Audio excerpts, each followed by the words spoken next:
Because it goes back to the rule, how you sell is a sample of how you solve. So how you sold in your first interactions with your clients is your precursor of how they expect you to handle them on the back end. So what you did is you just verified the front end of your sale. They said, see, the front end work they did and asking those questions was a precursor of here's how they're going to handle me on the back end. You know, and I told Mark, so we finally, the best sale that ever happened this year, my wife finally got me to sign the papers to build this damn house I've been talking about for I don't know how many months now. So it's finally done. Right? That's why I'm a little extra anxious right now. I got to start prospecting a lot now. But so here comes all of this stuff.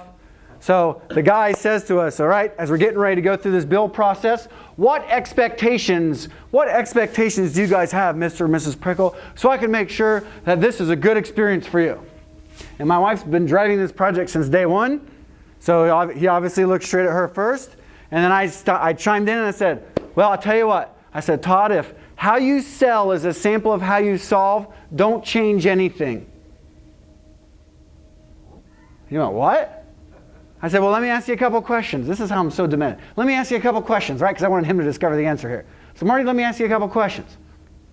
When she had a question for you, when did you get back with her? His response? Well, usually by the end of that business day. Okay? And there was two big hiccups and problems along the way. Who brought the hiccups and problems up first? His response? Well, I did. Okay? So guess what we're assuming right now? His name's Todd. There is more than one Todd. Said, so Todd, guess what we're assuming about you? And he's still like, I don't know. I'm like, here's what I'm assuming. That now that even though we've signed papers, since you were that way on the front end, this is how you're going to manage projects moving forward. He goes, oh yeah, that's a good way to think of it.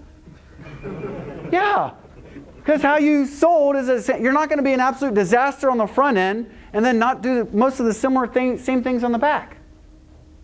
So that example of that customer calling in, how you had those front end conversations, now you're solving on the back end, and now when someone else is trying to get their foot in the door, I don't know, that's how we set it up. See, we're an advisor to you. We're not just a vendor. If you're a vendor, you're typically selected on what? If you're viewed as a vendor, you're typically picked on what? What's the number one criteria? Price. If you're an advisor to someone, how are you typically selected?